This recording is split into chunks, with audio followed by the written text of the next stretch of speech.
Hi everyone, I am Rebecca from ChemKnits, and welcome to a new episode of Dyepot Weekly. Today we are going to layer some colors in a really fun way, and I'm really excited to see how this will come out.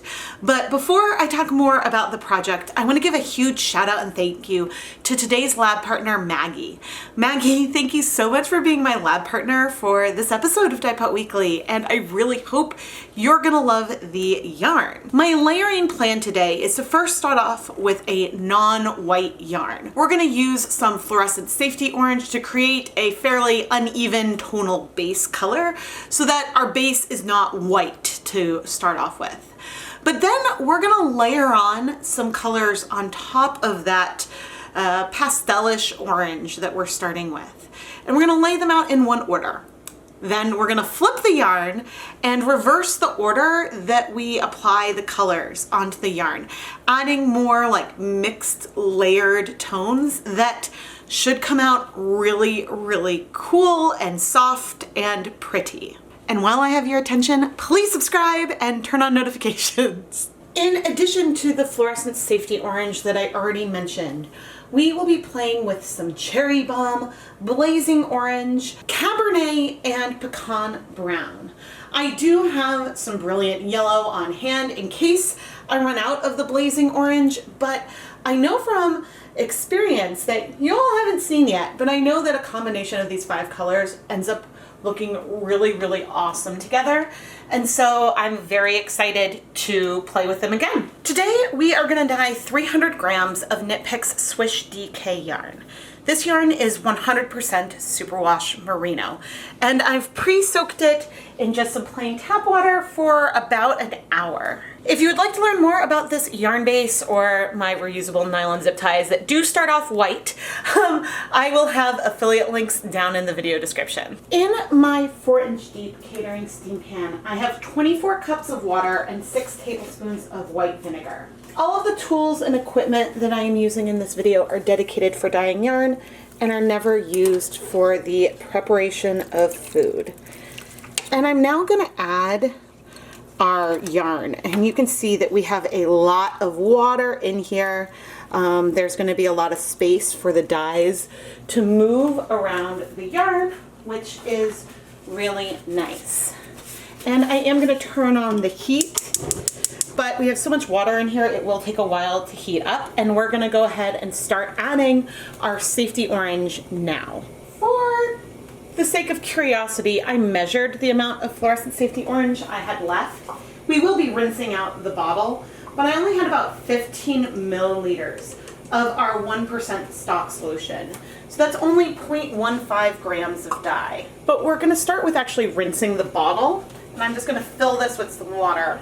And since it's not warm yet, I can even rinse out the little bit of dye that we have in our cap right now. The reason why I am adding volume, water volume to our dye is so that way I can help it spread out a little bit further. And you can see that the water is still cold. I am moving things around to help distribute the color around the yarn, even though it's okay if it's not like a perfect distribution. I want the base color to not be the pure white of our bare yarn. And even though we've already got some coverage and we only added a tiny bit of dye already, I am going ahead and flipping this just to help distribute things. And there's a little bit of dye around that rim. But I did go ahead and add some water to our dye, and you can see just how concentrated it is. That 15 milliliters goes a really, really long way. And so I am really moving our yarn to distribute the color, and even we can add some color to the back to help just get this color distributed. And again, it's okay if there are some brighter patches and whiter patches, but this is a way to take some color and even pushing the yarn down so the dye hits the water before yarn It's just a way to help distribute it a bit further. And again, it does not need to be even at all. But we now have some amount of color, and it's a brighter color as our base. So as we layer the other colors on, if we end up with some of the base showing through, it's going to be more orange instead of white. And so that was our goal. But now we do need things to heat up. So I'm going to wait at least 15 minutes, I think, before we come back. Fluorescent colors can take a lot longer and need more acid at times to strike. But again, we don't have very much color in here at all. But actually, you can see that we do have a fair amount in the water. So we'll check back in 15 minutes or so. It's been a bit over 15 minutes. And I think a lot of the color has cleared. And I'm going to go ahead and flip the yarn just so that way another side is present for the first round of dyeing. It'll move the yarn a bit versus just leaving it as is. Because it'll just help, oh yeah, that color has pretty much cleared. It'll help orient things differently. Now, this does not appear very neon, which is fine. Again, the goal is just to have some amount of color as our base. And as for our dye colors, I am going to do this by feel, adding little amounts of the colors and then adding water to it so that way we can spread it more over the yarn. Not over the whole thing like we try to do with the Safety Orange. That is some Cabernet. The Cabernet and Pecan Brown are both deeper colors than our orange, but we already have some orange on there and red. So just a tiny bit of the orange so that way we have enough for the other side. We can always adjust and add more of these colors should we want. I'll add a little bit more red. But we also, as we're adding them, don't have to add the entire amount that we have mixed. So I'm going to add some just plain tap water. And this is water from the Presoak because I do try to reuse water. And so I'm just adding this in so that way we'll be able to spread these colors out nicely. And if you're curious about the palette, even though our thing is wet, there you can feel some of those colors right now. And so we are going to add these onto the yarn, orange, red, Cabernet brown, and dye it. Let that set. But then when we flip the yarn, we're going to flip the order. So we'll be layering brown where we had orange, red where we had Cabernet, and vice versa.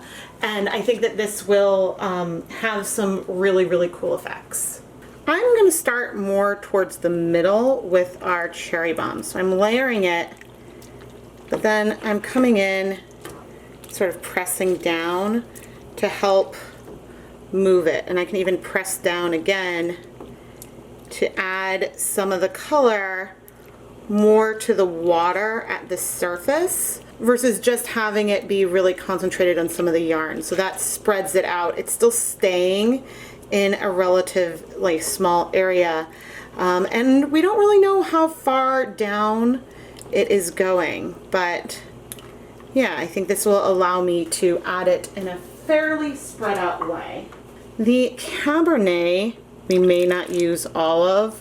You can see that just from adding a little bit, this color is a lot more intense. It is a more saturated, deep color than our cherry bomb. I am sort of blending it down a little bit. I think that I'm definitely not going to use all of it, not at all.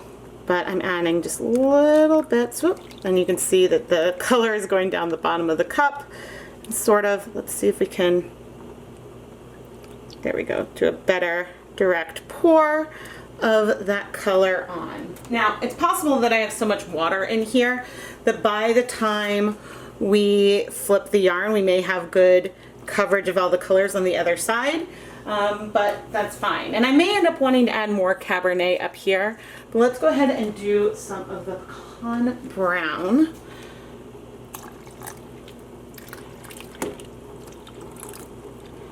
And as I'm pouring it on, I'm sort of like swishing the color a little bit to let it move. The pecan brown is actually definitely not as pigmented as the Cabernet, which I always expect pecan brown to be more concentrated.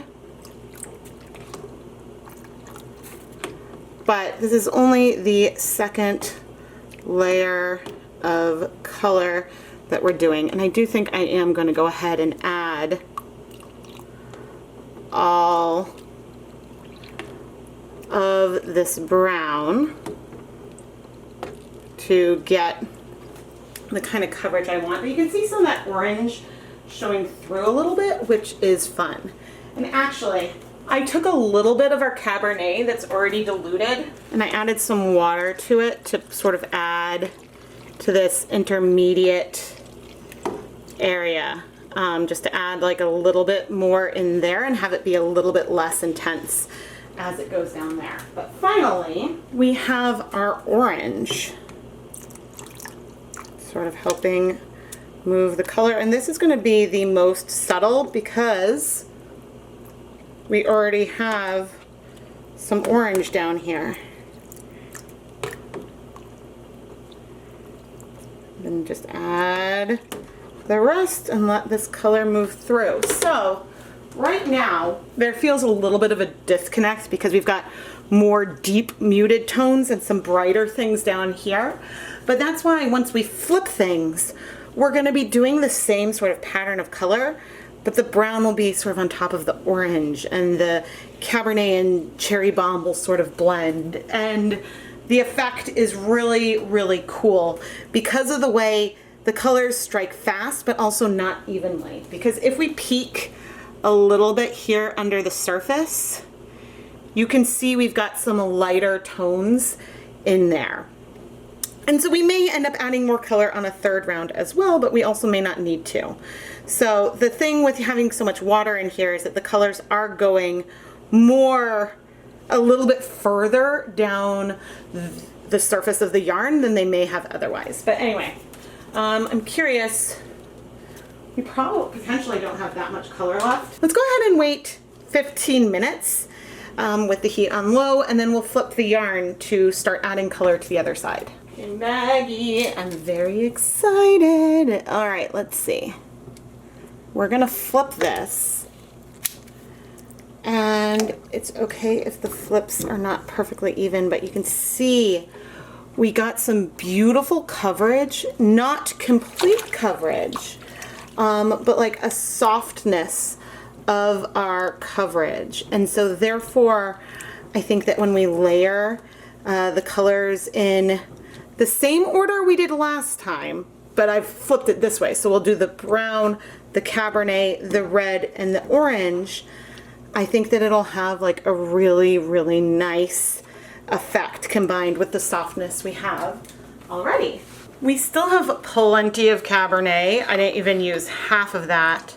I'm going to use the rest of the orange and rinse out this bottle.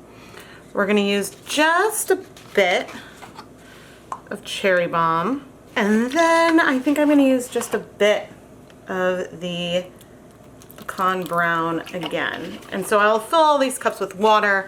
I just wanted to show approximately how much we were starting with. All right, once again, let's start with our cherry bomb. And so I'm just sort of pressing down, adding the color, and then pressing to kind of help move it through a bit, spreading it over the region a bit. And I guess I have more cherry bomb, so I could also bring more down into the orange area later if we need more of it. But see how like moodier that feels already? And then our orange.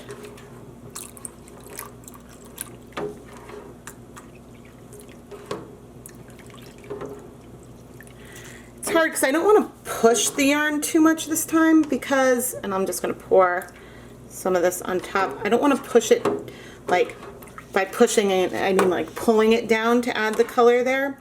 Mainly because I don't want to force the red through further from what it's doing. Let's do a little bit of Cabernet.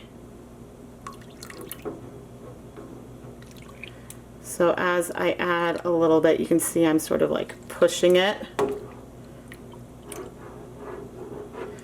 And some of these colors moved all the way through and some didn't when we did this before. But I don't know, something about doing things differently on different sides is not really something I've done a lot of before, but it's just a different way of playing with the colors. And because of the way that they're layered, I could have just mixed the brown and the orange and the Cabernet and the red, but there's still going to be more of a difference in here because of the way we're doing things than otherwise there might be. So let's see.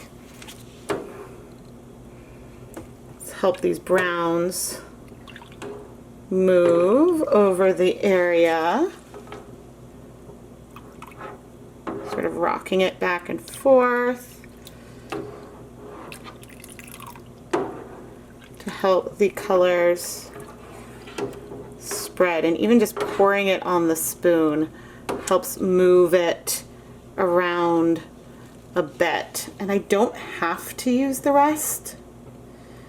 I may not take that last bit of brown, but I'm going to take a tiny bit of our Cabernet, just a little bit, and again this is the diluted Cabernet, and add some water to it. So if you have a color that's really concentrated and you want to help spread it out more, the way to do that is just to add more water, and that'll help the color sort of move further. And actually I maybe want a tiny bit more. I'm going to go in for the concentrated stuff, but I'm going to come in with the smaller spoon.